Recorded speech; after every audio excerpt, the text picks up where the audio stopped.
Hello. Hey, what's going on, guys? Just getting some water, and we'll probably be drinking a lot of water in today's stream just because I am sick. Yes. Nothing serious, and it seems like it's just a cold, but it's annoying. Anyway, the show must go on, as they say. So if you guys saw the live stream this morning over on the USA Gundam TV channel, Adam and I were live over there in the morning, and yeah, I mentioned that yeah, catching a cold, it would seem, and I'm noticing that I've got that wrong. Got that banner still there. There we go. Okay, this is not that channel, right? But hey guys.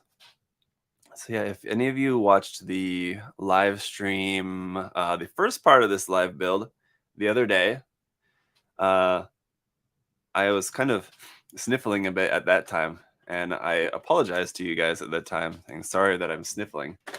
Well, and I was sniffling because I was catching a cold. It's only gotten worse today, so I will try to not sniffle too much, but excuse me for that. But I want to finish this build. I'm hoping that in today's live stream, we can finish the main Dendrobium unit itself.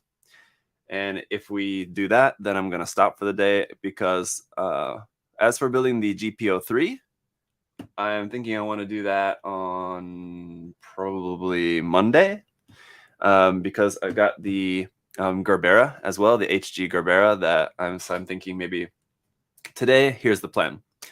Today we'll finish the Dendrobium unit, then either like Monday or Tuesday of next week, we'll have a live build where I'll build the GP03 and the HG Gerbera Tetra in a live build, kind of a double live build of those two kits, even though, you know, this is what's included with this kit.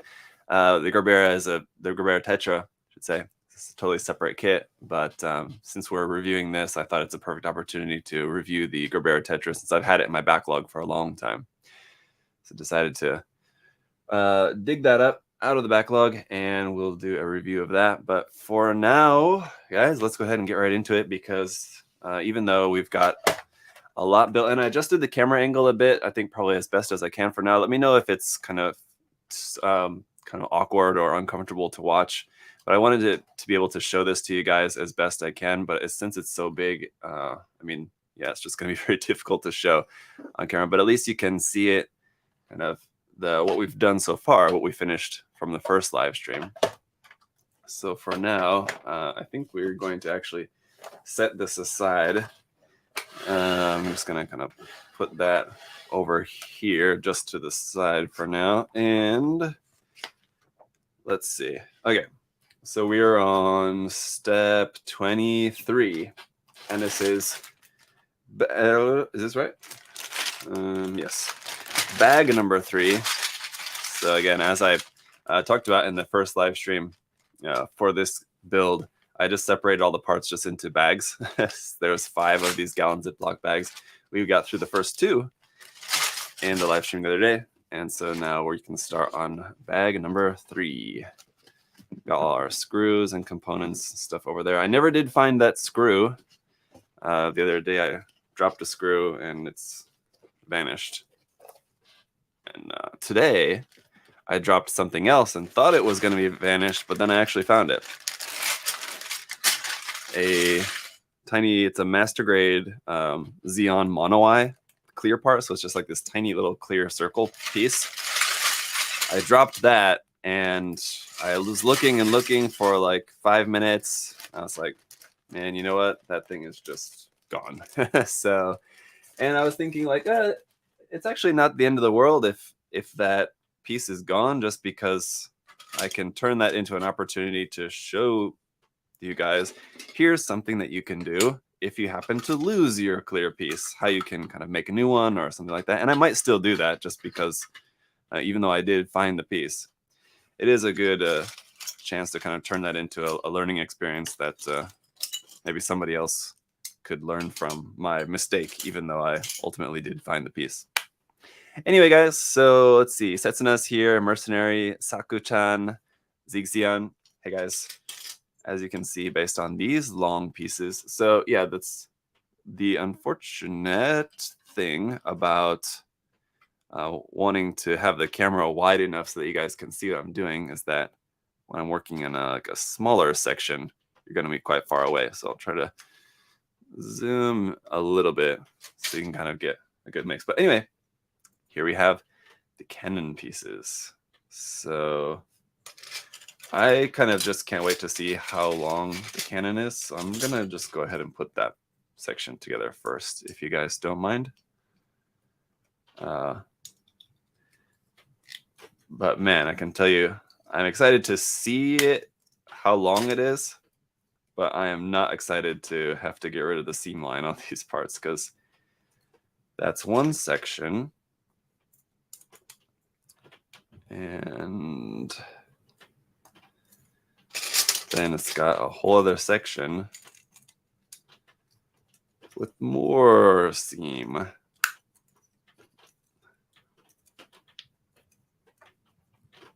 And then we're not finished, because then we have to add this piece here at the tip. And then, of course, that's connected into the full rest of the body of the cannon. But that's, oh, sorry. The whole length of that's like similar to like the length of like a drumstick, if not even slightly longer. I don't know. It's quite huge.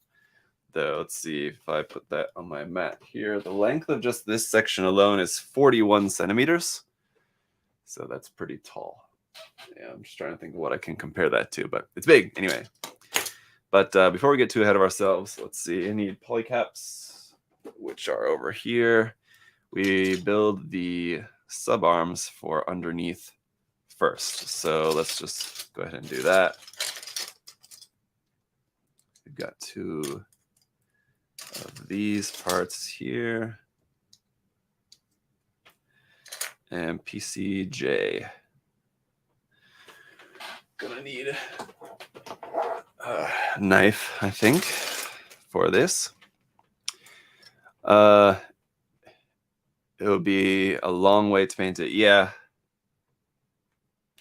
I really, really want to paint this kit, but my God, the work to get there is gonna be what seems like a lifetime. I can only hope that it won't be as bad as I'm thinking. I mean, because once you get down and you get into it, I mean, like removing seam lines and stuff like that, it you know, honestly doesn't really take all that long once you get going. But you know, it is gonna take a while. So anyway, we'll cross that bridge later. Most likely, what will happen is that's something else shiny will pop up and grab my attention, and I'll not end up painting it at all. So I don't want to hype it up too much, telling you guys, yeah, I'm gonna paint it, because I'm just being real with you guys. And that, in all honesty, it's not very likely. But just saying that I really want to doesn't mean I ultimately will. But I mean, I think it would be a great opportunity to do it. Let's just say that, just because not many people get the chance to. So I'm just fortunate to have the chance to have the kit. Uh-oh, now I dropped a polycap. Fortunately, I can see where it went. I'm fortunate to have the kit to be able to build it and paint it, and then also what was I gonna say? I don't know. Anyway, but yes, should not take such a kit for granted, and it's good content too, because I'm sure there's a lot of people, you know, who would be interested in seeing the work in progress on the kit. I know a lot of you guys just look forward to work in progress of any sort, but work in progress on a kit that's as such an uncommon kit as this. I'm going to say rare, because I don't know if I would necessarily call it rare. I guess it's sort of rare. One that you just don't really see work in progress on very much. I mean, if you went online right now, I mean, what's a recent release? I guess like a Witch from Mercury. If you went on YouTube and searched for like a Gundam aerial work in progress video, you'd probably get a lot of results. Whereas if you search for like a Dendrobium, work in progress. Probably not as many. And if any, they're probably on the high-grade mechanics kit, which I've got right here. So I had the high-grade mechanics kit. I actually built and reviewed one of these, or not, sorry, I built and painted one of these before I was on YouTube, so I didn't review it. But I bought another one sometime later, and it's been in my backlog for a while because I wanted to get another one to use for like a kit bash. I thought it'd be cool to do some kind of kit bash, and I still don't know exactly what I want to do as far as kit bashing this kit, but someday I'll use this for a kit bash. But I had this in my backlog, and I thought, since I'm building the HGUC, I might as well get this kit out and do a build and review of this so that we can compare them. So here you go. I went ahead and just built it up already. And there it is, kind of in the meantime, in the middle. When did I build this? The other day. So there you go. You guys can see kind of the comparison. And I mean, I'll show that in the reviews and everything. But yeah, that kit. There's probably a lot more of that kit on YouTube than there is of this kit, I would imagine, just because it's cheaper, easier to get, easier to paint. Still not necessarily an easy kit to paint, just because that one has a lot of seam lines as well, and they're in like a smaller scale, so they might even be like sort of more difficult in a way, I guess. But neither version really a particularly easy one to paint. Now this is annoying that this doesn't close all the way. This is the little jaw here.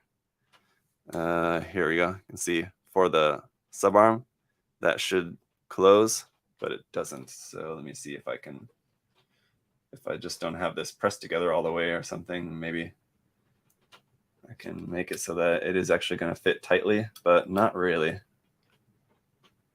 Oh, no, wait a minute. Okay, yeah, I think I have it wrong. The bottom part is not pressed in all the way. Yeah, that's what it is. Okay, so it's my fault. Let's see. I can fix that. I can fix it. Let's do the other one first. Make sure. Well, I mean, I know it's wrong, but I'm just going to do this other one just so I can see what it's like. Oh, yeah. See, that one closes. I'm sorry, you guys couldn't see it. Zoomed in. I forgot. That one closes tightly. What the problem with the other one is this gray piece underneath. I don't have it pushed in all the way. So let me fix that here real quick. I think I've seen a kit bash of that kit with an MG Strike. Yeah, I've seen kit bashes of it from time to time, just because, I mean, ultimately, when you come down to it, I mean, with the HG, the big one as well, but I mean, with the smaller one, I mean, what do you have? You have this big long cannon, you have this kind of eye field generator, you have these big missile pods essentially up there on the back, and then this kind of big thruster unit. You can see how it could very easily kind of be broken down into sections that you could very easily adapt onto, just like a HG or MG Gundam, just as like separate weaponry kind of thing. So yeah, I'm certainly not the first one to ever come up with the idea of kit bashing that kit with something. So I've seen it done, and I'm sure that's where I got the idea. But yeah, never had an idea of exactly how to do it that had me so excited to actually do it yet. Let's see. Is that supposed to go down in there? Yeah.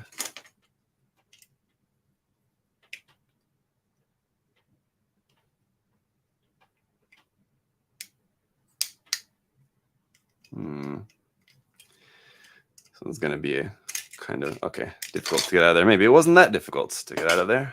But let's go ahead and try that again. And put that in there kind of wrong. Oh. I think I need to take this whole section apart to actually get this back in there. Unfortunately.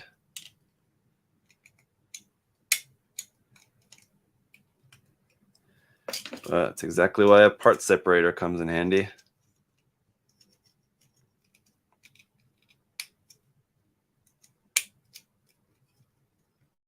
There we go.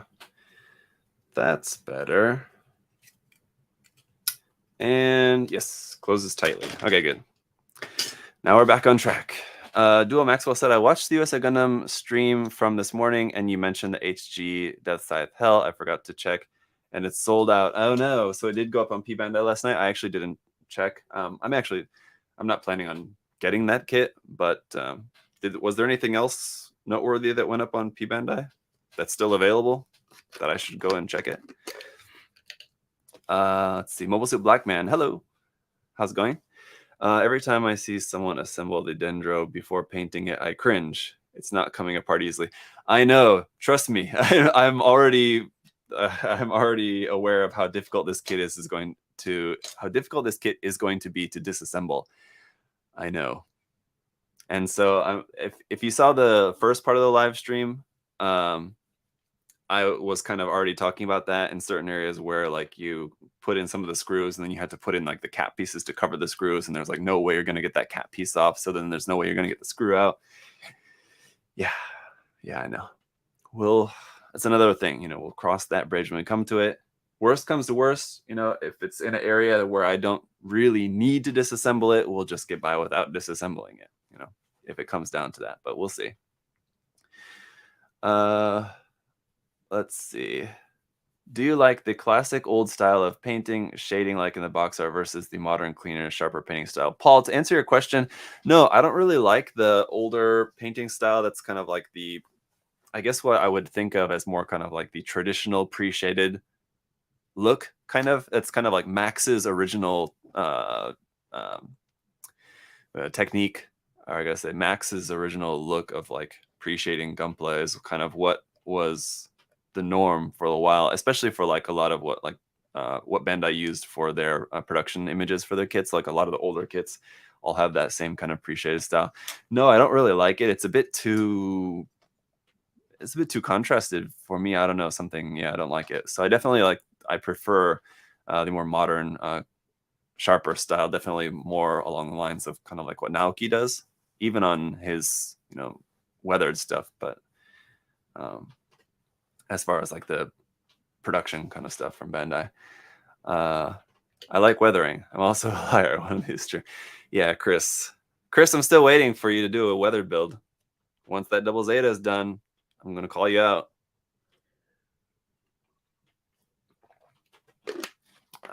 Guten Tag, Duck Toys. Hello. Duo Maxwell on Twitch said there was a nice Zaku kit that came out too, but it was sold out. I didn't really look at other kits, to be honest. Death Scythe is my favorite Gundam. Oh, okay, you're talking about on P-Bandai. Nice Zaku kit. Was that? Oh, is that? Now I do need to look at that because is that like Chemo Zaku that has like the high mobility legs on it? I forget what it's called. If that's still available, yeah, I definitely want to pre-order that. Let's see.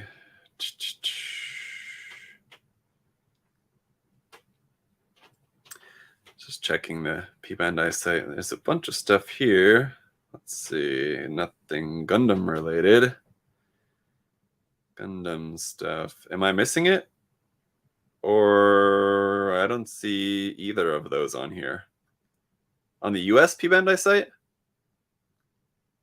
Because I'm looking at the US P-Bandai site and I'm not seeing the Death Scythe Hell or that Zaku kit or any Zaku kit in what's immediately right here. But I will say these standees do look pretty cool. These acrylic standees of Witch from Mercury, Soleta, and Murine. Kind of interesting.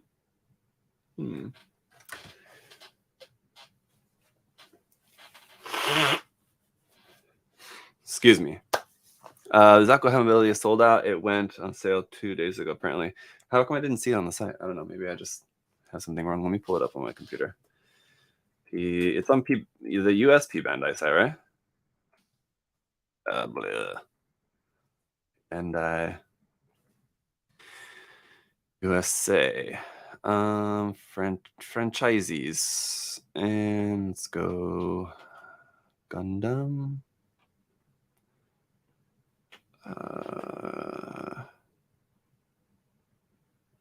Even if it's sold out, it would still show it there, like on the front page, wouldn't it? Because I'm looking and I don't see it on here at all. Am I missing something? Am I just an idiot? They sold out quick. Well, anyway, if it is that, I don't know how I maybe missed it or something. Anyway, I'm not seeing it. But if one of you has it, or like can send me a link, and I'll take a look later on. Even if it's sold out, I just kind of want to see if it is in fact the Zaku that I'm thinking of. Is it that, like, I forget what it's called. It's like it was some kind of like desert Zaku that had camo, right?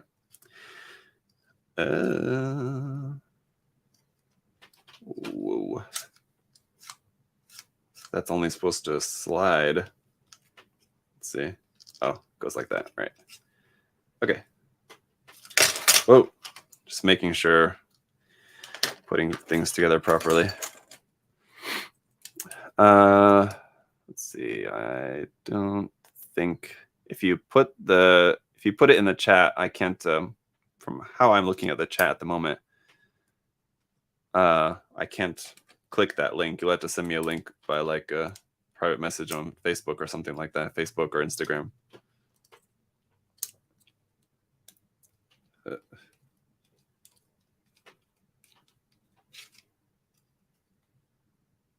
Kind of weird, the track here for this. It doesn't look right, but seems right.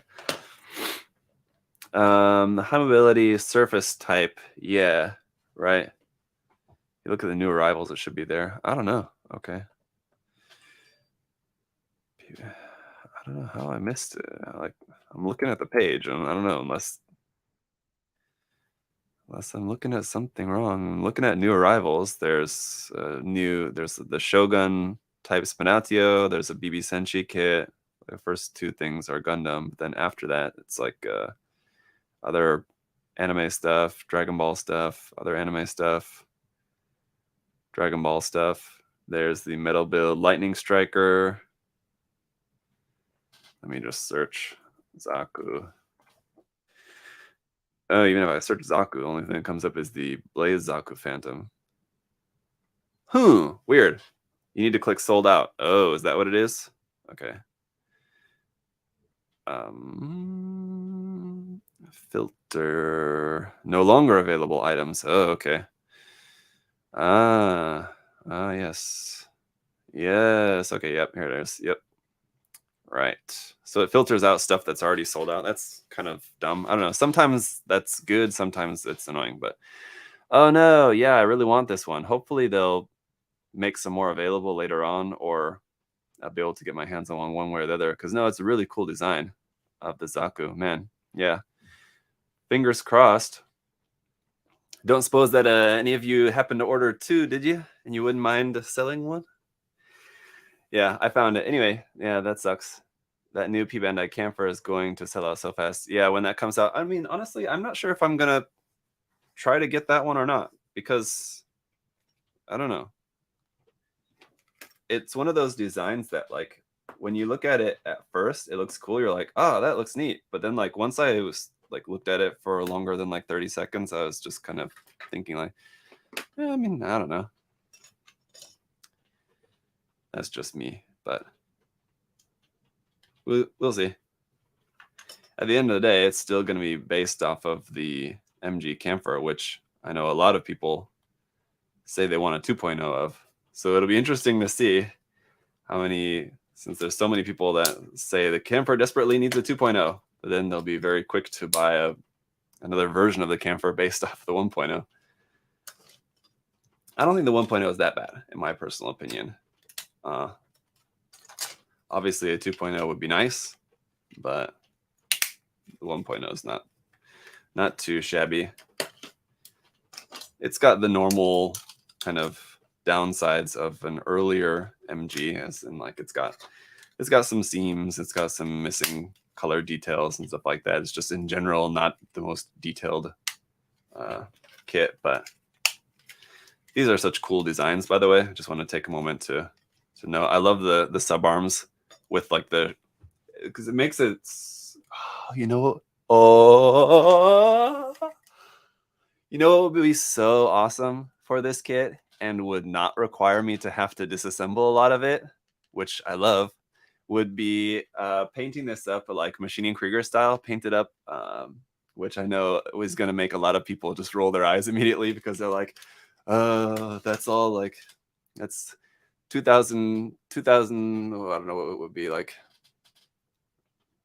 Modern day Zaku Aurelius just wants to paint everything in Machining Krieger style.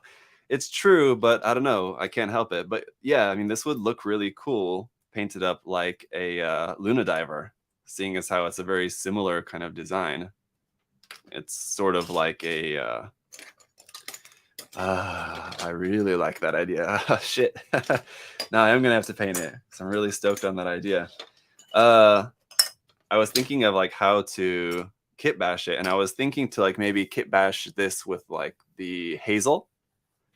But now I'm thinking, oh man, it would be really cool to just like kit bash this with like a power suit. It's like I don't know, a 120 scale power suit. Might have to do that now. Yeah, damn, or something. I don't know. I'll have to see what would be a good kit bash for this. But imagine the color scheme of the Luna Diver. You guys know what I mean? I mean, everybody on the same page as to what that looks like. Just I don't know. It's a adjacent sort of design. Let's see.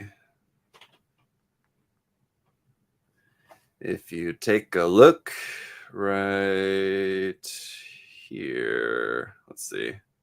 What's kind of a good picture? I don't know if you're not too familiar with the design of it. It might be a little bit difficult to kind of understand just looking at it. Can I get one of these pictures to fucking focus?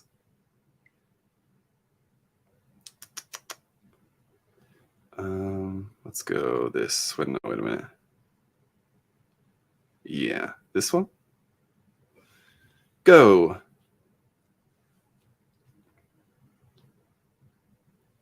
No, not that picture. Damn. It's got a cool camo on it. Anyway.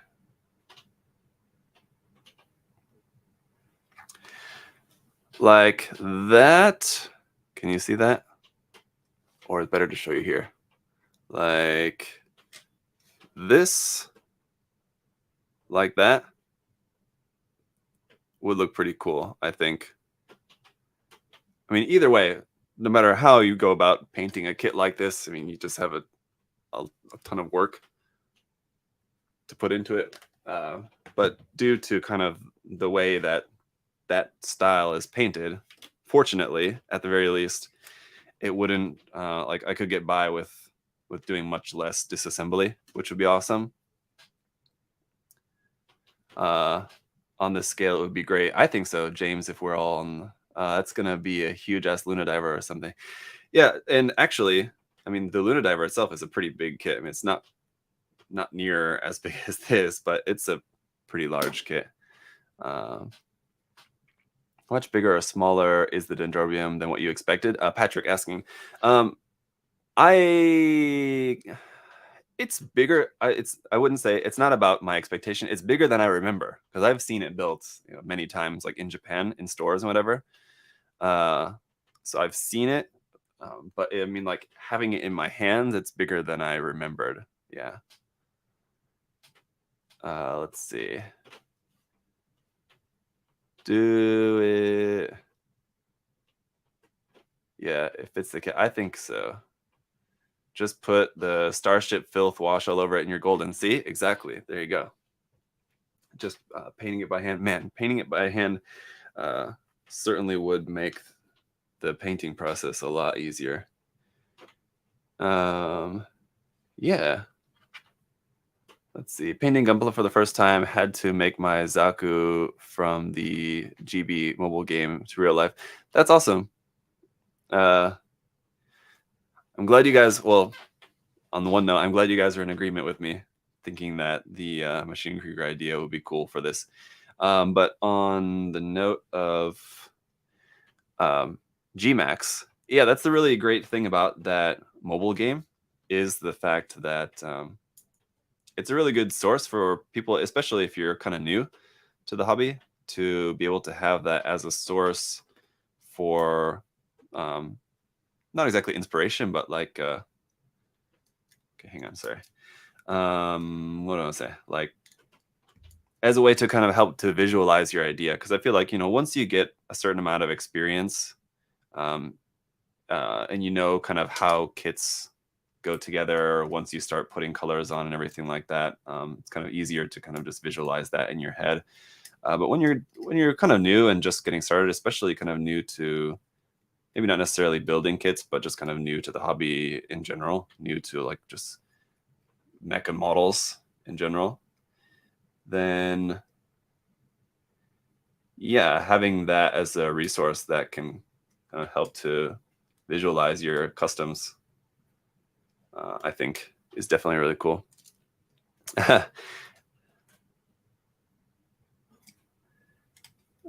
Let's see. Deanja, thank you so much for the super chat there. And I appreciate the witty message. I do not appreciate the fact that this part doesn't want to stay together. Let's see. I think we're going to add something else to it, though, that will probably help here. Yeah, this part goes on the side, and this will help to hold that section together. Yeah, so let's see. At the Gundam base, it looks smaller due to the angle. Yeah. Is it worth the markup, Patrick? If you're talking about like this kit, if you're trying to buy one and you can't find one for like less than $500 or something, I mean, I would say no, just wait for it to be reprinted. Bandai will eventually reprint it at some point, and then you should be able to get it, you know, for ideally closer to, you know,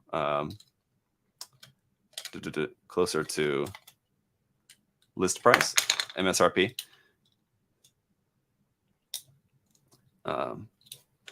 You know, if you're buying from a US seller.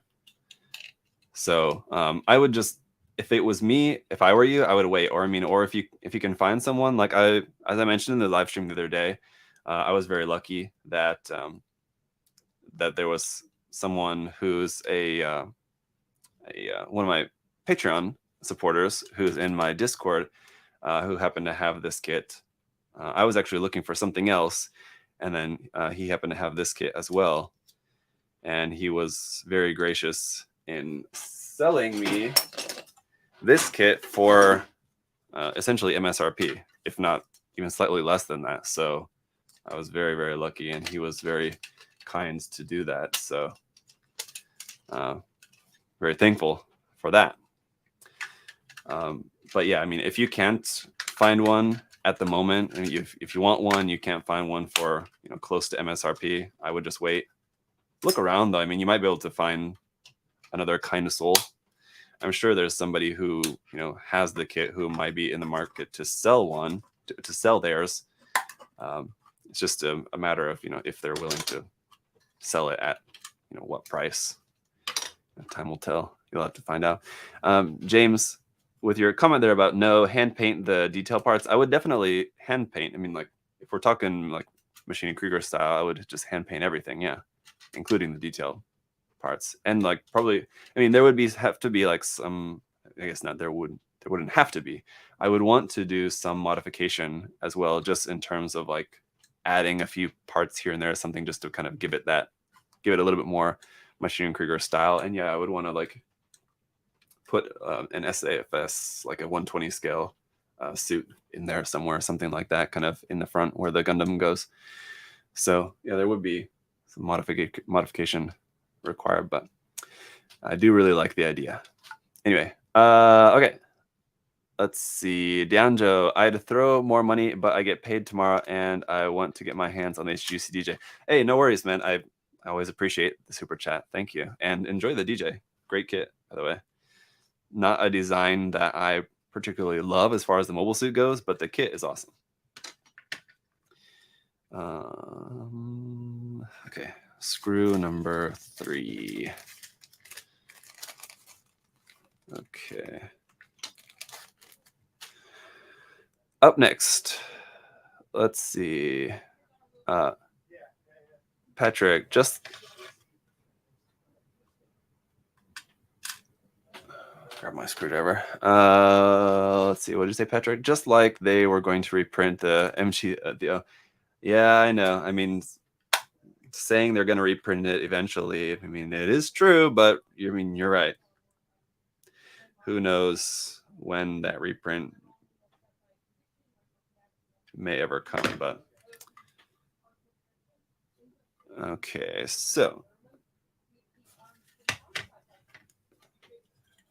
let's go ahead. Put this on here. I mean, it. Oh, what the? It would be really difficult for me to choose just because I really like the design of the Dendrobium, like in its sections as a unit overall. I think it's cool, and that's why I thought that getting the HD Mechanics version and kit bashing that, as I was mentioning, kind of breaking it up into its separate parts and adding them onto a Gundam or whatever, is a really cool idea. Just because I think all the parts on their own are really cool looking. When it all comes together, it's a bit of a kind of just like you have, if you just took like all the weapon equipment off of a Gundam and just squished it all together is kind of what the Dendrobium looks like overall. But separating it out into like its different segments, like the cannon is super cool looking in its design. The I-field generator is super cool in its design. The whole back end of it is super cool. The containers are super cool. So like separated out, I think each part on its own is really cool looking. If you don't mind me running out of adjectives there. But if I had to pick a favorite, it might very well be the cannon. I mean, I love the design of this cannon. It's really quite the unit.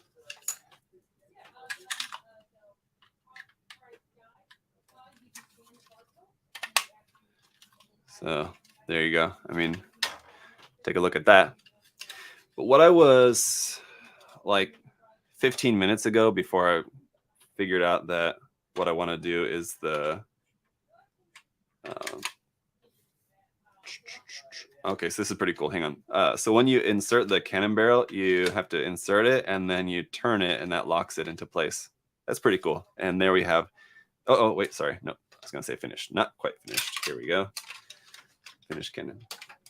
What I was going to say before I had that Machining Krieger epiphany was that I love these subarms just because of how they make it look like kind of like shark fins kind of on it. It's very kind of like a lot of aspects of the design kind of have a feel of being sort of inspired kind of like by marine life, which makes sense because it's something that operates in space, which is, you know, an environment that's very similar to operating in under the water, where kind of you have a low gravity, low to no gravity, depending on which one you're talking about, area. So it kind of makes sense. And that's what made me think of Machining Krieger, because that's what is Machining Krieger as well. A lot of stuff is kind of, especially the ships, are very inspired by marine biology, especially the Loon Diver, with its camo and everything. So the I-field generator is just these two massive halves that go together, and then you just slap a couple of big pieces over that, which fit on here in a way that leaves a lot of mechanical detail exposed, which is very nice. You have a big seam line on the bottom, and this piece, this little cover piece right down here, and then the front part. So, oh, this is kind of interesting. So it looks like you guys may be aware that the I-field generator has two options for it. And what I did not know until now, so you have this option, and you have this option, but I didn't know until just right now that they're just, you put them together like this. So basically you just flip the part. If you want this one, you just do it like that. If you want the other side, you just flip it around. I thought it was going to be like two separate pieces. You have to choose one or the other, which I guess it is two separate pieces, but you don't. It's not like the case where you have an extra piece that you just kind of have to keep in the box or something like that. You can just put it there and that's it. Right. So, anything? Okay, let me try to catch up a little bit here in the chat. Let's see. Patrick said, the list of desired reprints for me is long. The XS is on it too. Yes. Are you talking about the MG 1.5 XS, I'd imagine? He said, I bought the MG the O for 250 plus a PG Zaku trade. Oh wow, yeah, that's a lot. But I mean, yeah, if you want an MG the O, you are pretty limited in this day and age. Pretty limited in your options. I feel for you. This big piece that goes on the top, which fortunately this big cover piece is just one single piece, so you don't have any seam lines on that, which is nice. The seam is on the bottom side, so where it's much less visible, so that's good. But there's that big unit. It's basically like bigger than like a Coke can or like a drink can. Anyway.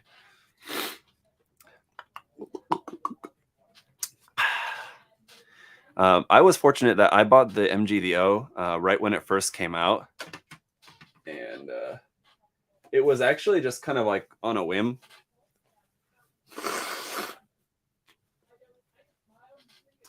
I was at a store in Korea, which was like in this little shop in like a kind of underground mall. It's like the only hobby shop that I knew of that wasn't like a big one. It's just like a really small one. And I was in Seoul for whatever reason. I don't remember what I was doing there, but I was there, and I just wanted to buy a model kit at the time, and there was this big model kit, and I thought, I'm gonna get that big boy, and I got it, and it was a good thing I did, because if I wouldn't have, it's just not an easy kit to find these days. I mean, I haven't done anything interesting with it. I built it, and then it's just been kind of sitting around, but at least I have it. So, all right. There is, now we can at least see the full length of this guy. Yeah. You guys see that? Not going to be easy to show you. Zoom out a bit more. Canon is pretty ridiculous on that. Yikes.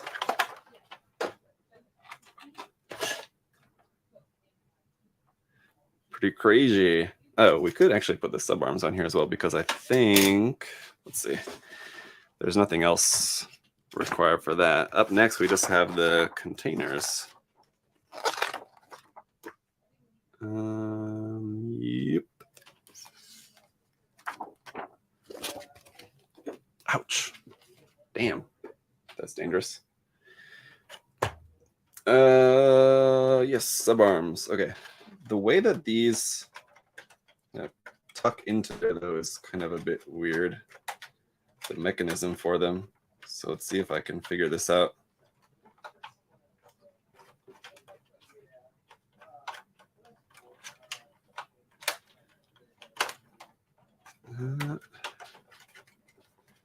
Okay, that is supposed to fit around here. Yep. See if I can figure out how the sub arm folds in. Okay, there we go. I got it. Like that underneath. Okay. Let's see. So anything that you would like to see at Wonderfest that's happening this weekend? I don't know. I mean, I would like to see myself at Wonderfest. I've never been, and I would love to go. But other than that, let's see.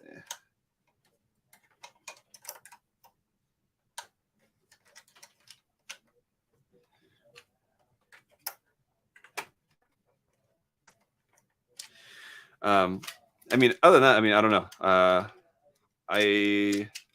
I follow a lot of modelers and also like resin kit, garage kit modelers on Twitter, just because I find that stuff interesting.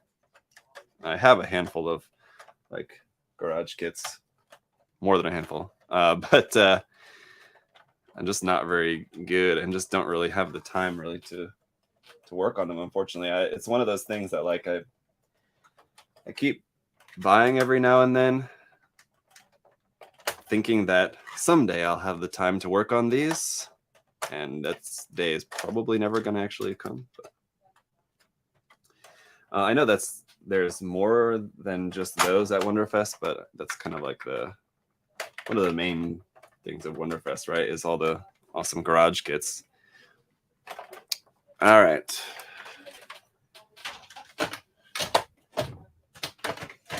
I can get this back up on the stand. There you go. So, no, it's not on the stand. I thought it was there, and it's gonna fall off.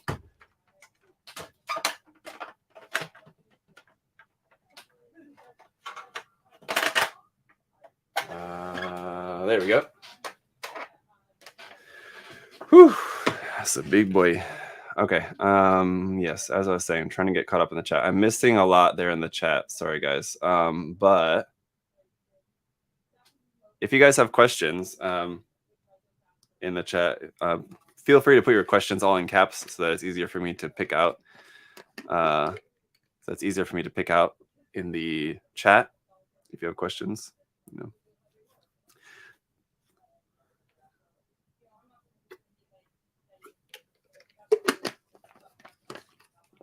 It would be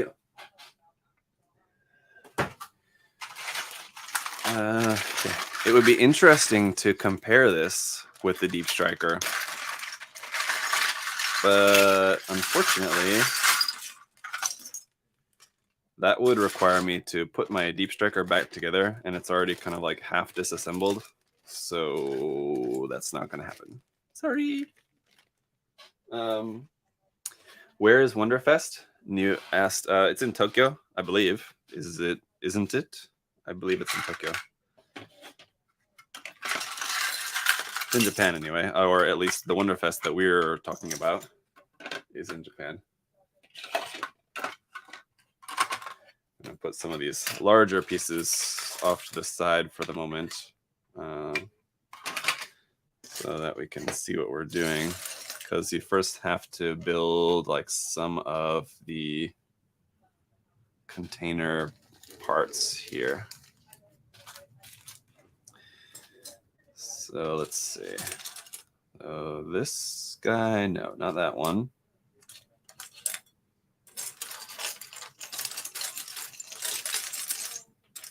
I don't think that's right. Maybe that is right. I think it is right, actually. It's kind of hard to tell from the picture there. We've got that one. There should be one more of these somewhere. This is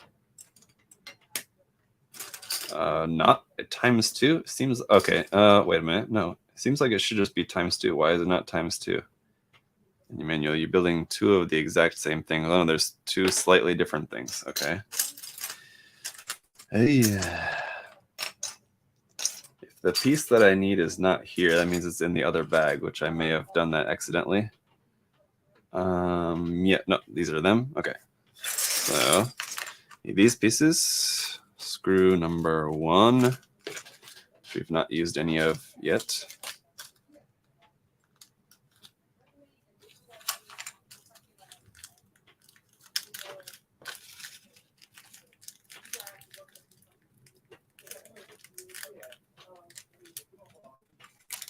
Oh, they all came out. I don't need that many.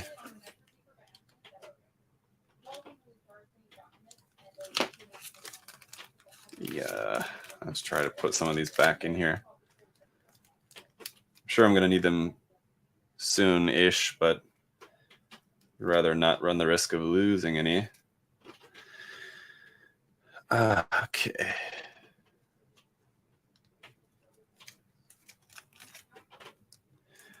Let's let's see. I decided to focus mainly on GKs when I got into the hobby time sync. Yeah, I mean, it's not a completely different set of skills that you need for that, but there's a lot of different skills that you need for that are ones that you don't, normally use if you're just mainly sticking to like sci-fi mecha models, right? Painting. Because I mean, thinking about like the subject matter of what you're painting is usually like humans in one form or another, and so the scale is totally different. Just the way to go about painting and shading everything is just going to be very different.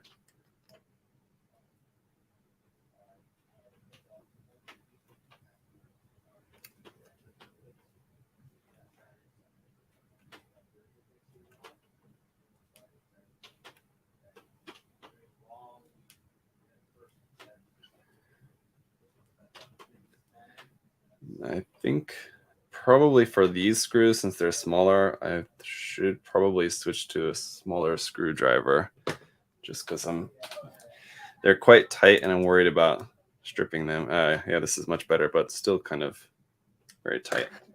Okay, just going to be a little bit careful with those.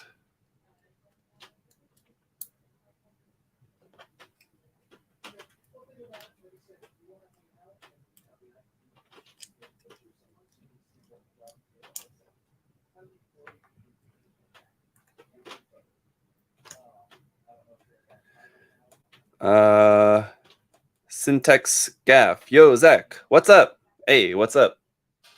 Trying to just tell by your profile picture if maybe that Yo, Zach, what's up seems like it's the one where like I should recognize you, but I'm sorry, just based on the name, don't recognize you. I mean, I'm sure I recognize just the name. Yeah,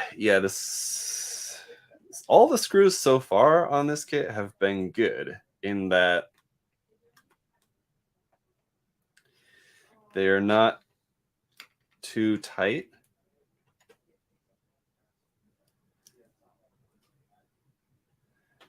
But these ones are proving to be more difficult. And the problem is like what I need to hold on to on this side is just like a circle part. So I'm trying to hold on to that and it's kind of not working.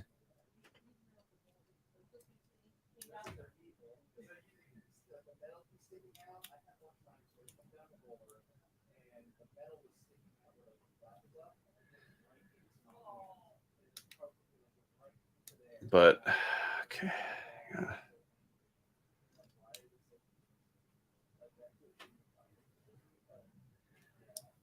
This is on a build like this, man. When you have difficulty with the screws like this, it's really frustrating. I'll be honest with you guys, just because it slows you down to a complete standstill in terms of the build. And it's very difficult really to do anything about it. But let me see here.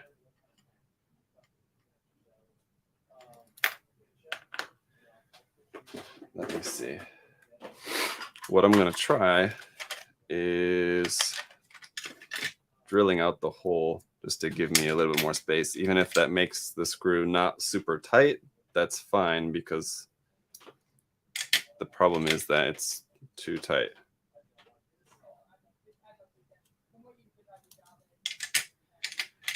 The problem is that the 1.5 millimeter drill bit is too small and the 2 millimeter drill bit is too big. But let's try this again. Normally when you have trouble with these, you just take it out and try going back in. That usually does the job, because usually what the problem is if your angle is slightly off, it will just like start digging into the plastic rather than just straightening itself out.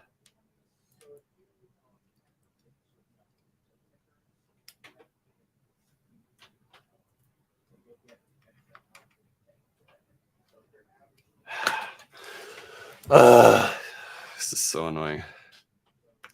Just because there's no like easy way to hold on to this while I'm trying to get this screw into there.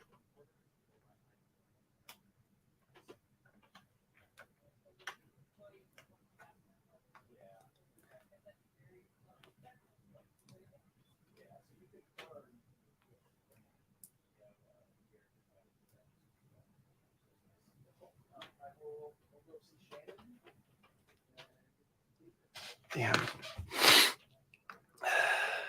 Forgot this kit had screws. Oh, how could you forget? It has a lot of screws. And yeah, this one's gonna be really tricky. It's gonna go very slowly, but we'll get there eventually. Because now I'm at the point that if I keep messing with it for too long, it's gonna be too stripped. So I've got to make sure to be really careful with it.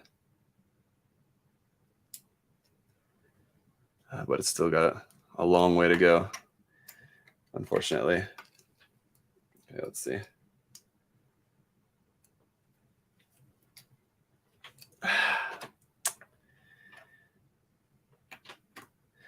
So how are you guys doing? I'm always wary of screws and plastic models. Too easy to strip or over tighten and crack the plastic. Yeah, it's either that or, like I'm saying, you're running into the issue I'm having that the screw is too tight.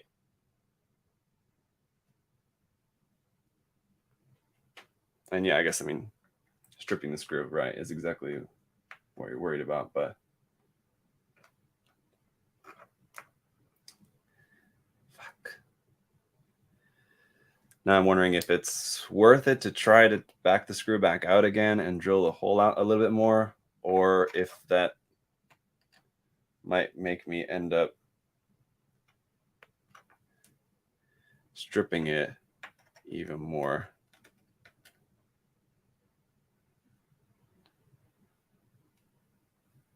But I'm gonna do it. Worst comes to worst, if there's not enough screws and I just end up having to super glue this rather than relying on the screw, then so be it. Or just get a new screw. I don't know. We'll see. So, and we should hopefully have enough extra that we don't need that one.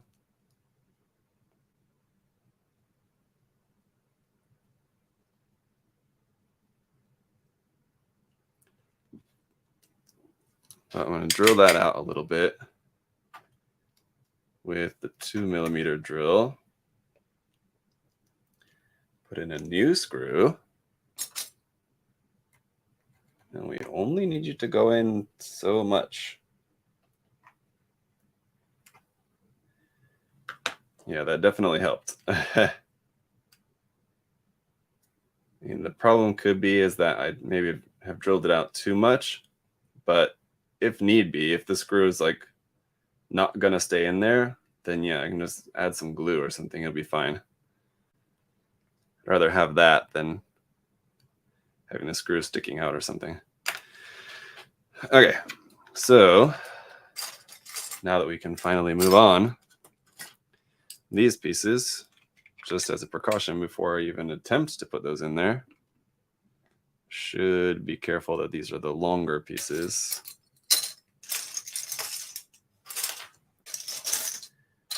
Where's the other one? There it is. There's two different lengths.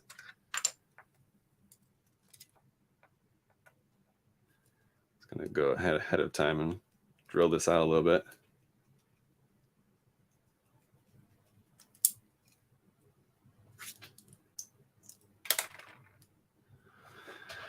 All right. Oh, the desk cam is frozen. Oh, okay. Sorry.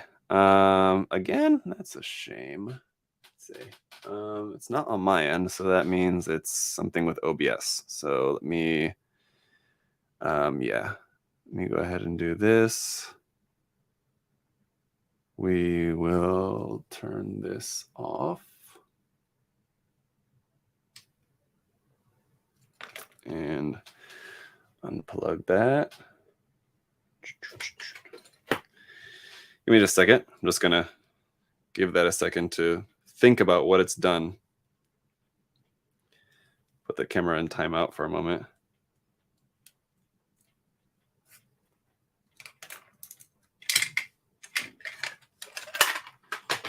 And okay. Let's pop this back in, turn this back on, and hopefully that should do the trick. Yes, it's working, right? Okay, out of focus, but we can fix that.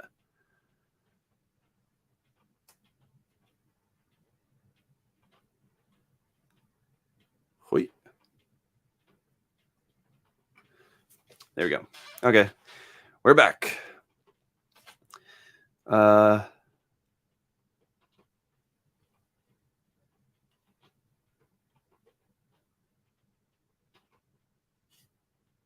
All right, anyway, working now. Yep, okay. Okay, now let's get these in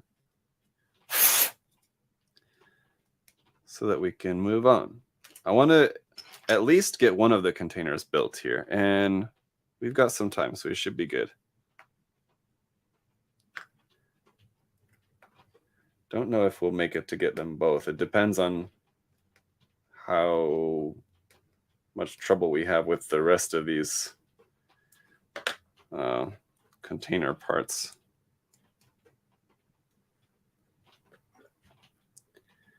Assuming that we don't have any too much more trouble, then should be all right. Okay, so there's those. Then we need this part. And okay, so this has a very specific way of going through here. This one goes here. And this one goes here.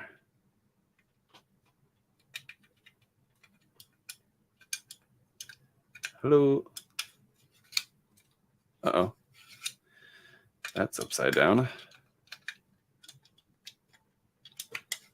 Those slot through there like that, and then we screw again the back ends. So yeah, it's a little too quick to put that drill away. This is still the same size screw. Yeah, okay. Just gonna screw out a little bit, which I'm sure what this is doing is making the hole too wide for the screw. So if I went all the way down with this, then the screw just would do nothing. But what I'm doing is just going just a little bit, like halfway down, so that the screw is still screwing into the plastic, but it only needs to go through like 2 millimeters of plastic rather than 4 or 5 millimeters, something like that, so that it's still in there, but I don't have to fight with it.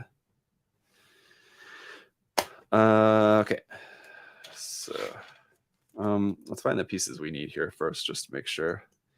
It's this one and this one of the matching type, no doubt. We need 1, 2, 3, 4 of these. So this one matches with this one.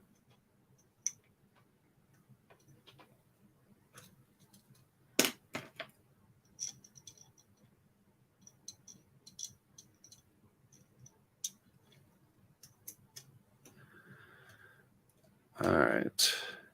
Zaku, have you ever tried one of the Space Battleship Yamato kits? No, I've not. Not really. I have or had a couple of like the old, like they're from Bandai and they're really old and tiny model kits that they're like $2 or $3. They're really cheap, just those.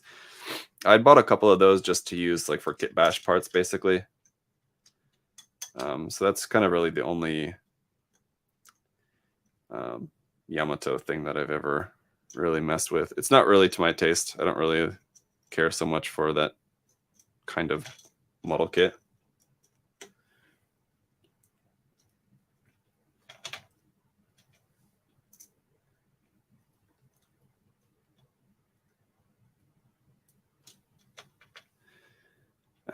Okay. And we need PCP.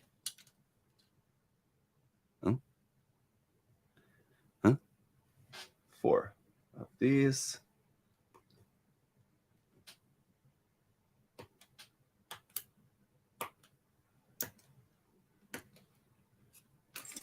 On which part was that? This one, which there should be 2 of. So 2 of these and 2 of these, but which one's which? One's longer. Is there any other way to tell the difference between them? Not really. Which one's longer? Doesn't really show well in the manual. The first one I think looks longer, so let's go with that.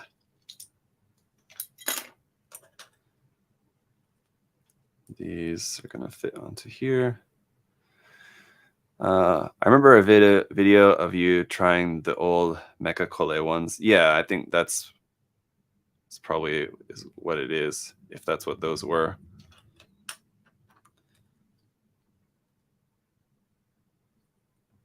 Oh, no, wasn't there another one also that I started working on? What was that? No, I think that was a Macross ship. It was a Mecha Collection Macross ship. Okay, this one then goes here.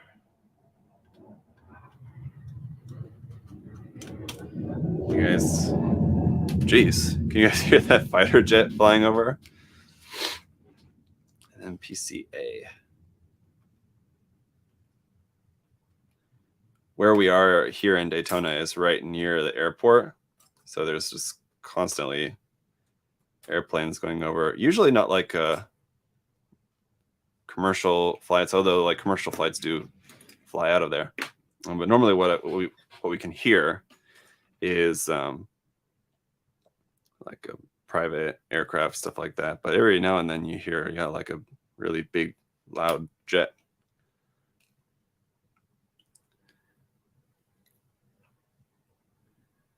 And we can also hear the Daytona Speedway from here.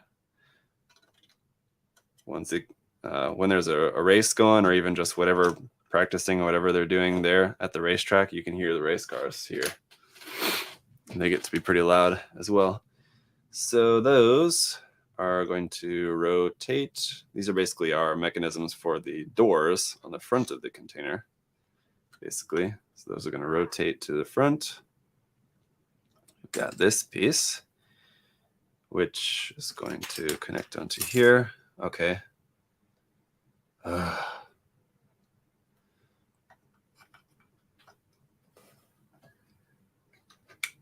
This piece.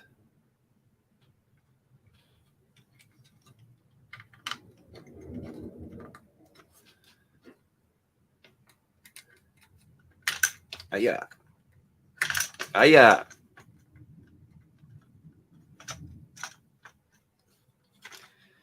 Onto there.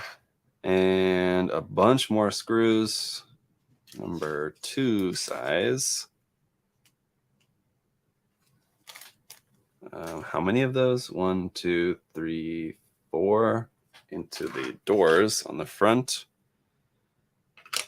And actually, this one needs this on there.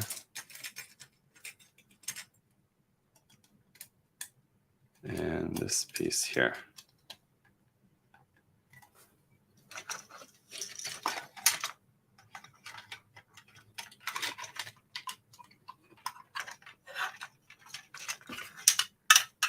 Go back in there, you.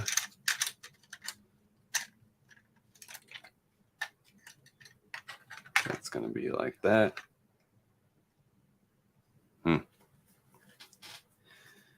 And okay. Screw you. 2. 4 of these. 1, 2, 3, 4. That sounds like a nightmare. So much noise. I mean, it's not terribly loud. It's not like, I wouldn't say it's noisy, but it's just that you can hear it.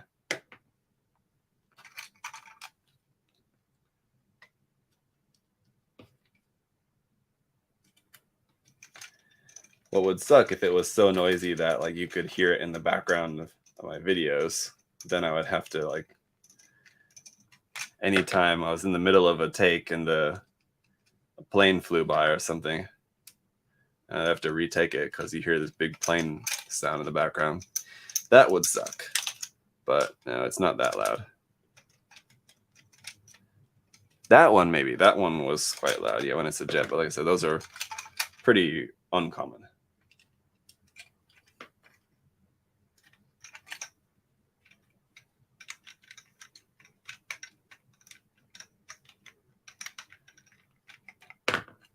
All right.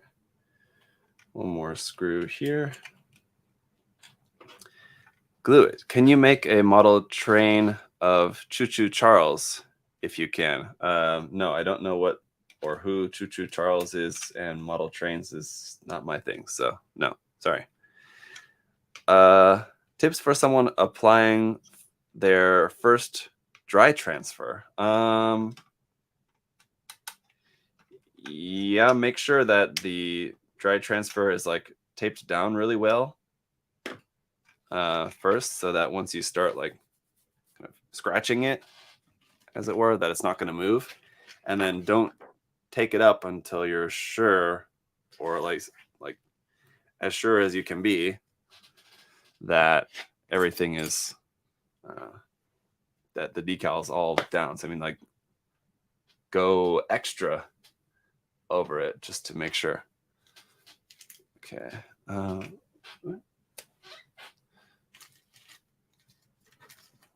Springs.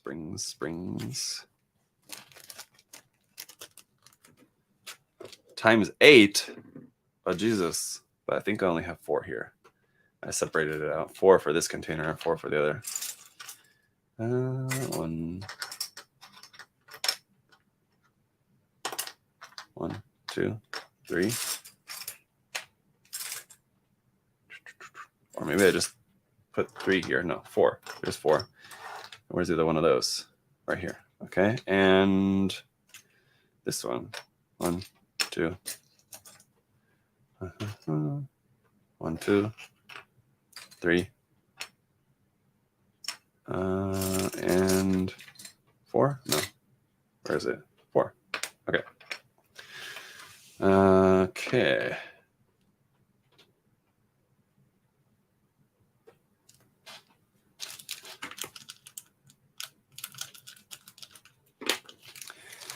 If you paint it, make sure the tape doesn't lift the paint. Oh, yes, that's also another thing to look out for. Yeah, for dry transfers, that's a good point. Yeah, if it's on a painted kit, make sure you use, if you're just Scotch tape or masking tape, whatever you use, I would stick it to something else first before you stick it onto the model, just to kind of take away some of the adhesive off the tape.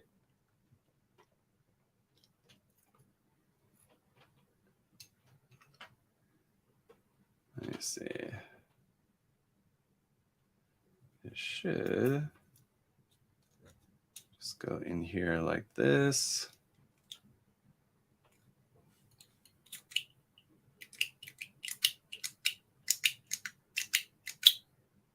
Oh, that's interesting.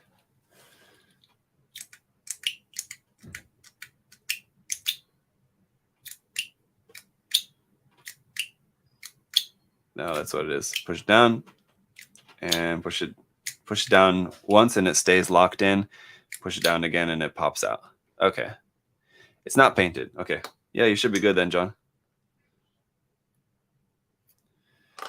Okay. Ashbot. Hello.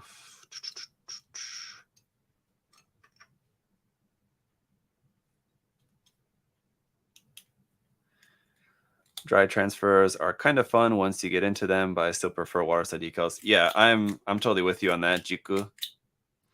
Well, I guess I'm totally with you on the later portion of your comment. I don't find dry transfers fun. I just prefer watersides kind of in all cases. The nice thing about dry transfers is that they have no visible film at all, like around the decal. So you get kind of like the purest decal, but I don't know. I just don't find like the cost benefit is just not there for me. Okay, there's those little spring boobs. Then what we need are these. These are opposite. So make sure I got the right one. Oh wait, no, but these are going to be, it's ×2. So how can it be ×2 when these are not the same?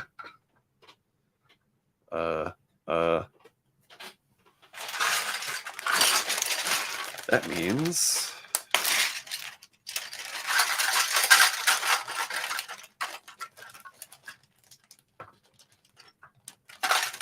that one goes there.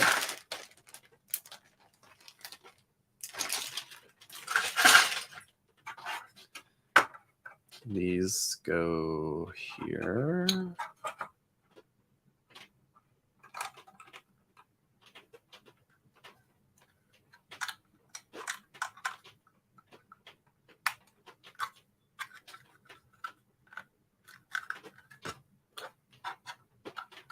Okay, so that's how you're going to be able to pop the missile pods out, is using that kind of spring function. So let's see, this one, okay, goes on here.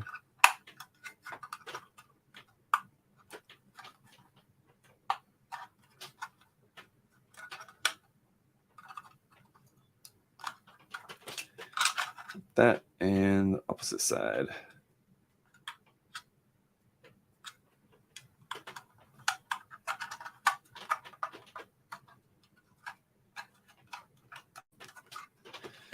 Interesting.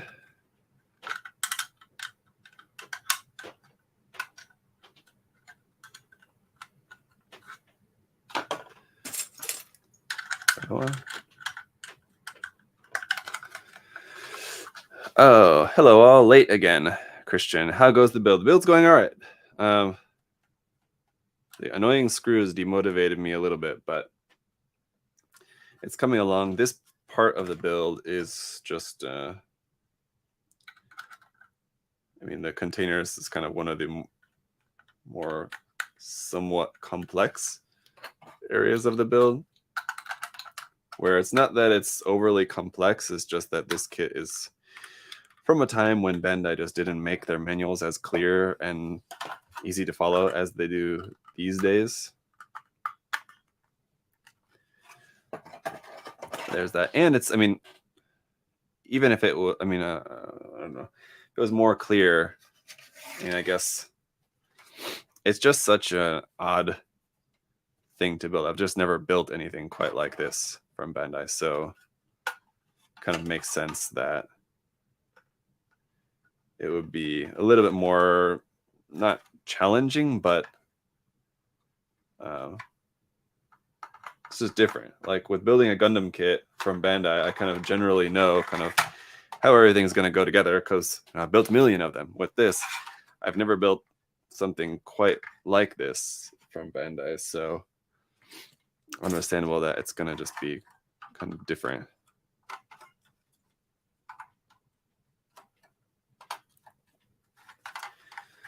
So, okay.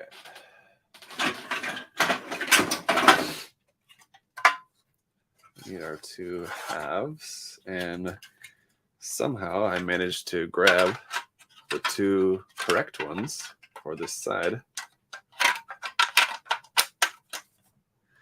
To give you guys an idea of how large this part is. Hello? It's like one of those old, what would 80s or 90s cell phones? 80s, I guess it would be, late 80s. This one. Oh, wait, we don't put that part in quite yet.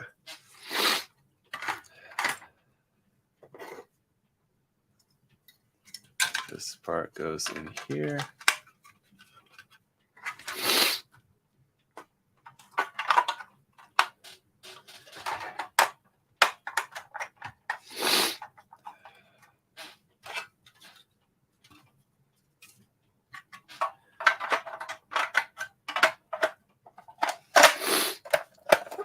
It's a pretty smooth fit so far. With pieces this big, it can sometimes be a challenge to get them together smoothly, but it actually went quite well.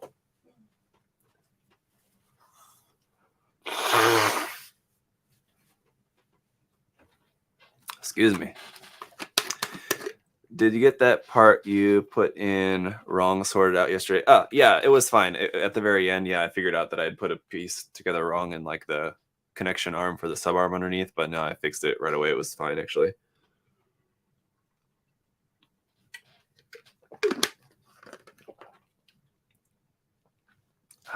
Let's see. Yeah, you're talking about how Kyokai Senki kind of fizzled out. It really did. Like at the start, it seemed like it was doing all right, and then it just kind of very quickly declined, at least from what I could tell. Because I mean, I wasn't following the series, but just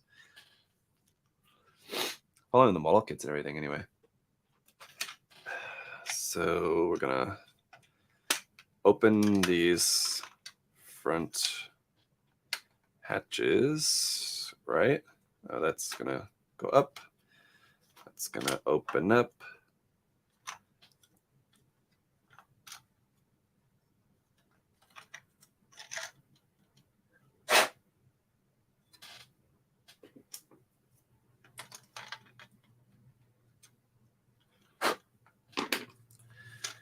Go into there.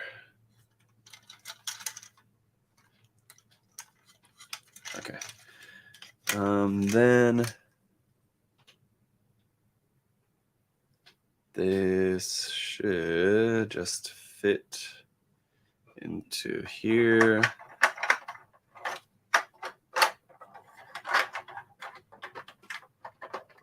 Like that. Ah. Gotcha. Wait a minute. This one, there's a nub on here that I missed, so it's kind of tight.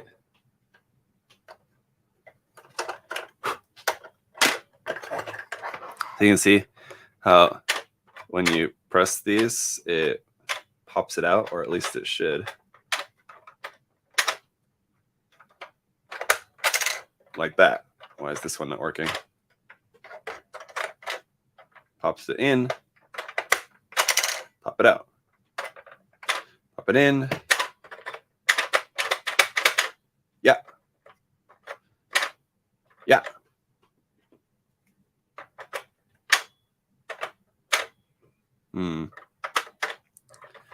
What's the matter with you?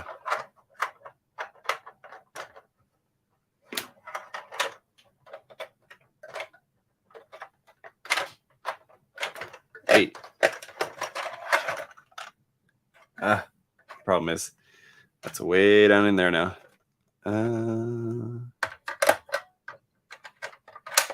Oh, there we go. I think it released now.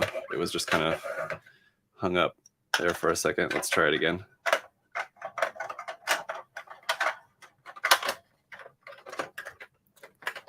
And that's right. So in, out, out.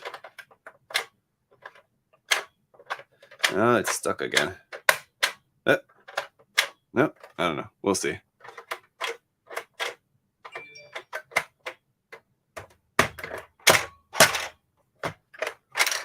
No, that one's kind of working. The other one's not.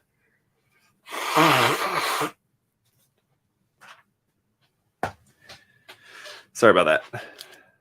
Okay. Zach, I found that at least one pod is sticky. Is it the same on yours too? So you always got a sticky one. That one's working as it should. This one's just kind of not, unfortunately. Let me just go ahead and take this off one more time. And yeah, see, it's releasing now. Yeah.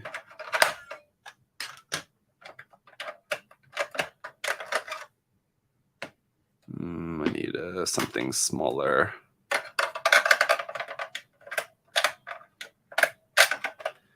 What I'm wondering is, if I can see in there.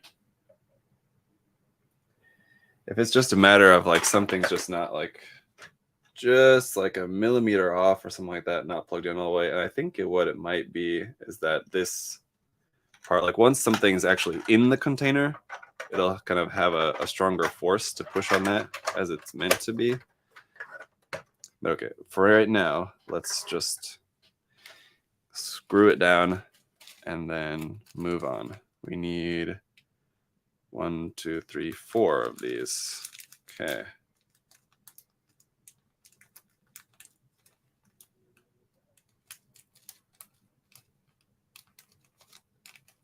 Yeah, just 4. You get back in there.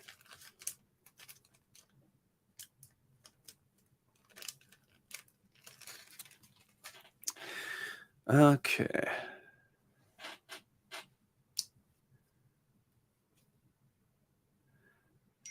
Follow the instructions carefully. Yes, indeed. 1, 2, 3, 4. So these are all going to get covered up by some cover pieces.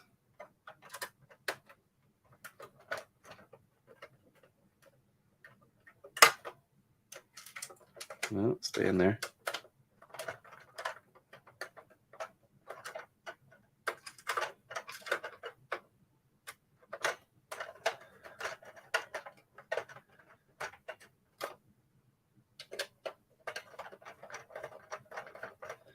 U9.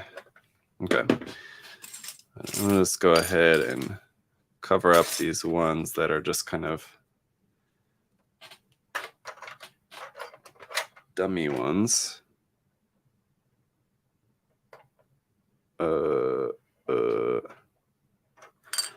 I missed a step. Also, how come you guys didn't tell me that? Hey, on these parts, I was supposed to do this. Add these parts onto here.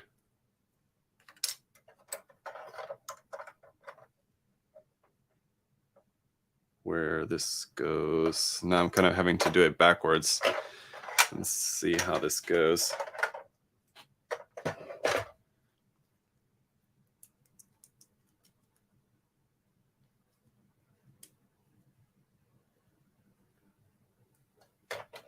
Sort of like a locking mechanism on the front of here.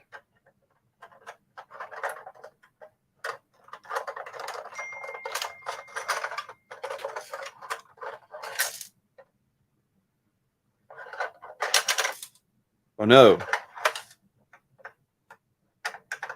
One of the screws came out. I can hear it rattling around in there. I made the screw too loose.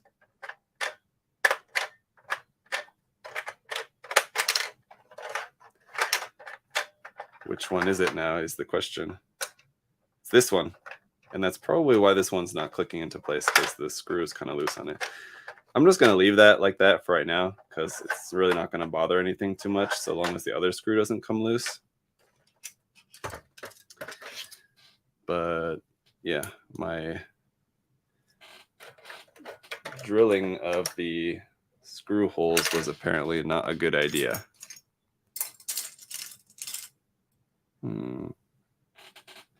That's also not the right piece.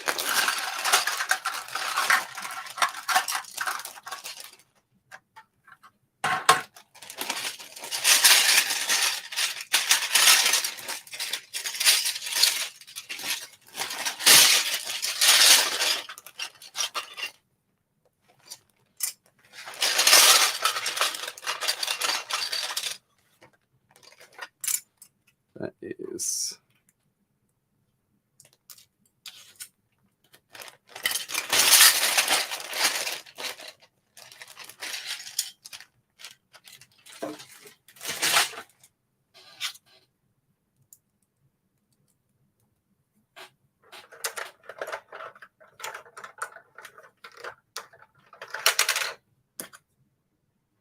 okay.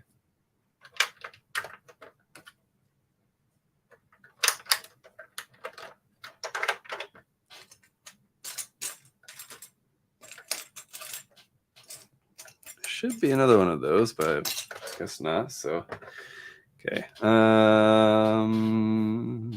Missed something. Let's see. It's probably just an extra screw. It'll be fine. Well, it'll be just stuck in there forever. That's for sure. I'll see if I can get it out later. So long as that everything's still working how it needs to work for the moment, then it's fine. We'll just leave it like that.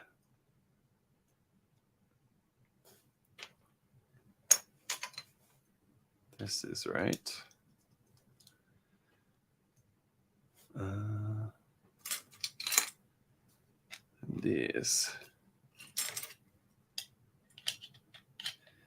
These are going to be a pain. Any of you guys who okay. Any of you guys who have painted this kit, how did you mask and paint these missiles? What I'm thinking the easiest thing to do would be on these, just to get a bunch of like those just like circle masking, just get like a sheet of like pre-cut masking tape basically, but just as a sheet that has like just circles cut out on it. Just get some of that matches this size and just stick those, like paint your red or whatever you want for the missile heads here, and then just stick that masking, those circles, just dot them on these. You just need a lot of them is the only problem. Would be probably the easiest way to do that. Or I guess, I mean, a reverse wash, maybe. It'd be kind of difficult though, to kind of get really close to the edges there with that.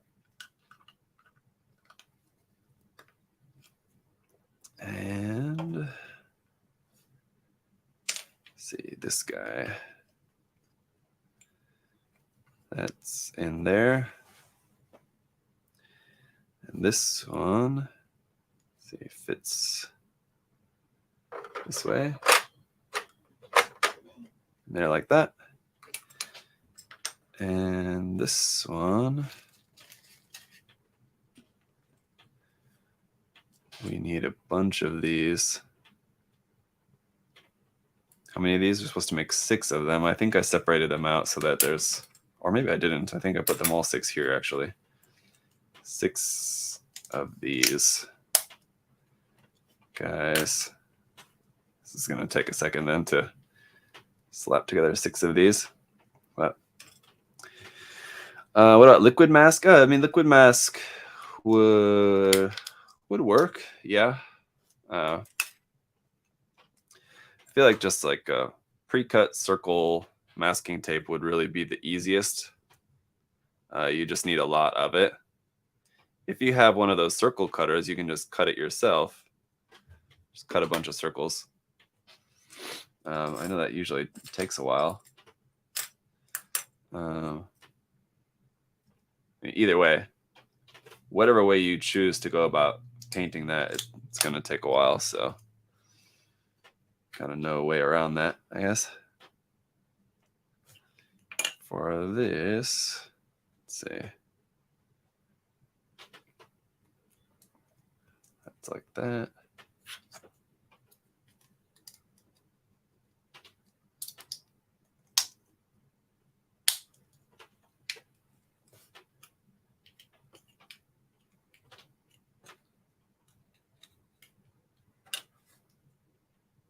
What are these?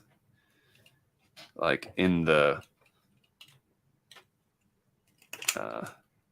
anime? I don't remember. These are just like longer missiles, or I forget exactly. What's this part? And why does it look like slightly warped?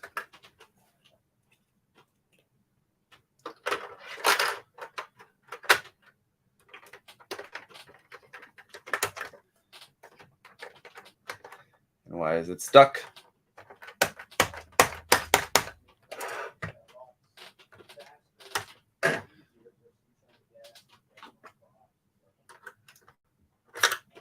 Oh boy.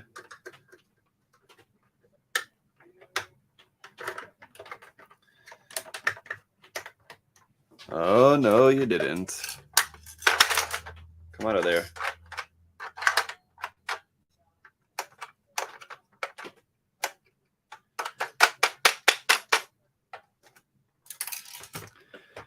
Are those the chain grenade mines? Those are large missiles, I'm pretty sure. I don't remember.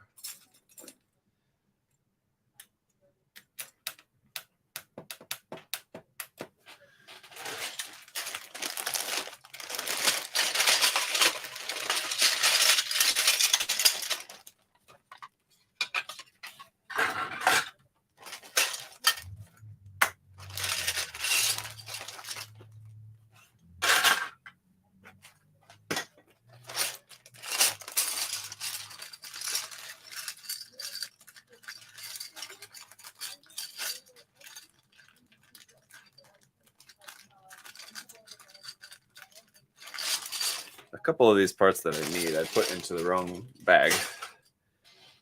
Oops. Sorry. Is that the container with spray missile? I'm not sure. With these like kind of rod dealies, it's like a pod of just 3 of these rods. Don't really kind of know how else to describe that.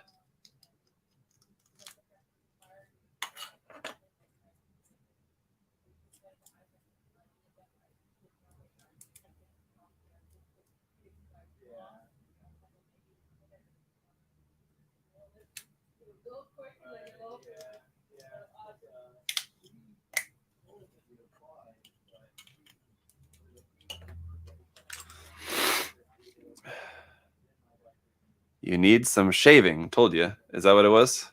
Did I miss shaving a part of it? Sorry, James. You had to tell me more strongly. I must have missed that when you were mentioning about that. Do I ever listen to Tides of Man back in the day? Tillion's band from DGD. What's DGD? Tides of Man. No. Josh, it doesn't sound familiar to me. No. I don't know what DGD is either. DGD. I don't know.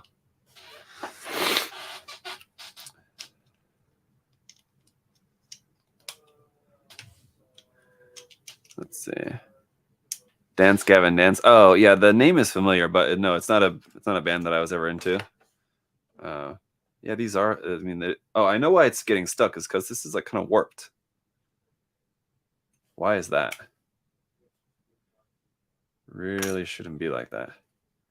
Is that what you were saying? That I need to shave inside of these parts because it's going to be warped?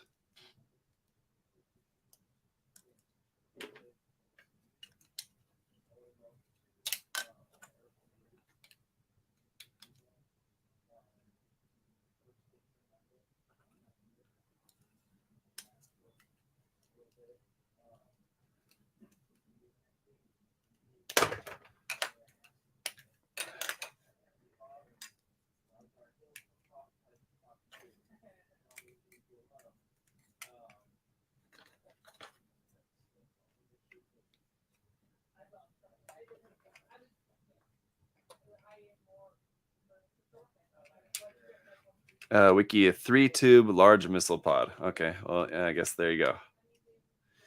Yeah, why is it like it's twisted? Need you to go on there straight, please.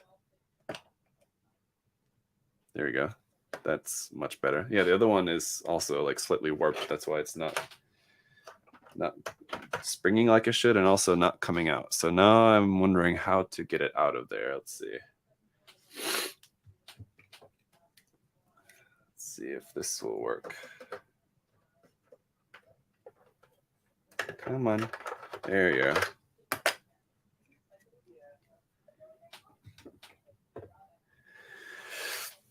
Okay, let's just.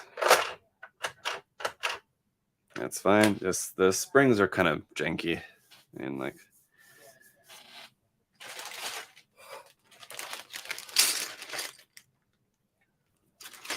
These little white cap pieces go in to cover some of the screw holes. I'm not going to use those for right now.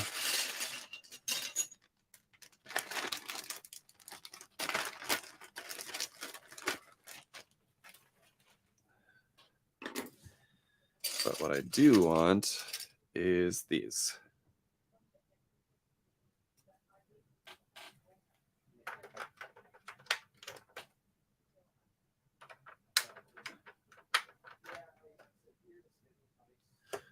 There.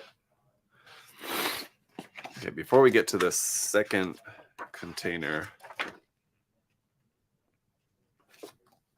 let's see, I want to just skip ahead to see how the containers are attached on.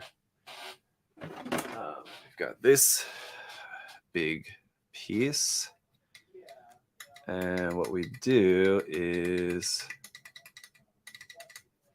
close this, push this down, plug these into here, and then this drops down onto the top and then slides into place.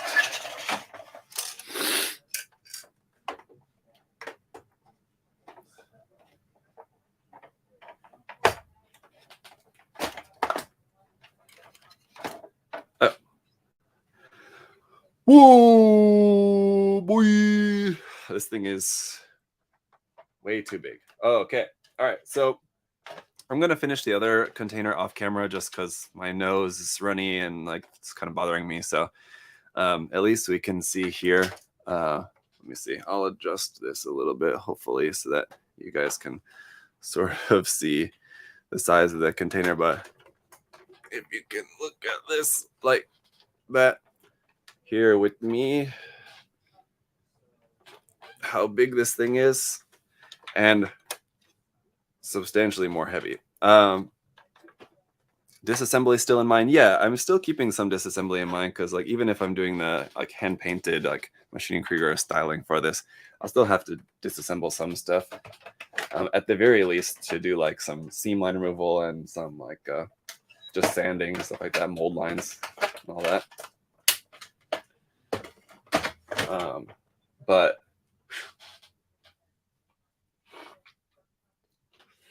so yeah, I'll finish the other container off camera, and then what I want to do, what my plan is, for those of you guys that want to see the end of this before the review, I will build the GP03 as a double live build together with the Gerbera Tetra. And so that will be either Monday or Tuesday of next week, possibly Monday afternoon. But yeah, if not then Tuesday, which is Valentine's Day. So it kind of makes sense to build a pink, kind of reddish pink, I guess, mobile suit on Valentine's Day. Sort of makes sense, doesn't it? But yeah, so that's what I'll do. And then once we've got that done, then everything will be all done. And I can do my review of this thing and do my review of this thing, the 1/550 scale version, and we can go from there. Yeah, I am really excited about the idea of painting this in the style, like in kind of like a Maschinen Krieger style. I think that's going to be a lot, number one, a lot easier for me. Just it means like if I were to paint this up as what I was originally kind of thinking as like a kind of Advanced Zeta kind of custom. Advanced Zeta, just by its style, then it needs to be like a very clean build. And I mean, like that just means even more prep work on a kit like this that's so massive. There's already going to be just an incredible amount of seam line removal, mold line removal, sanding, prep work to be done before painting. But painting it in Maschinen Krieger style just means that I can, at the very least, not worry quite so much about making the kit super clean ahead of painting. So it kind of gives me a little space to be a little bit more lazy. But on a kit this massive, I think that, I mean, I'm fine with that. I'm fine with being a little bit lazy on something this massive. So, okay. All right. So Let's see, get another one and do both. Yeah, that's not gonna happen. Anyway, all right. Thank you guys for hanging out. I'll finish the construction. I should, I guess today. I'll post a picture as best I can, and so you can see that. And then yeah, Monday or Tuesday of next week we'll finish up the Gundam itself, and then it'll be all good. So, all right, guys, that's gonna be it for today. Thank you so much for hanging out, and I'll see you next time. Have a nice weekend. I'm gonna rest and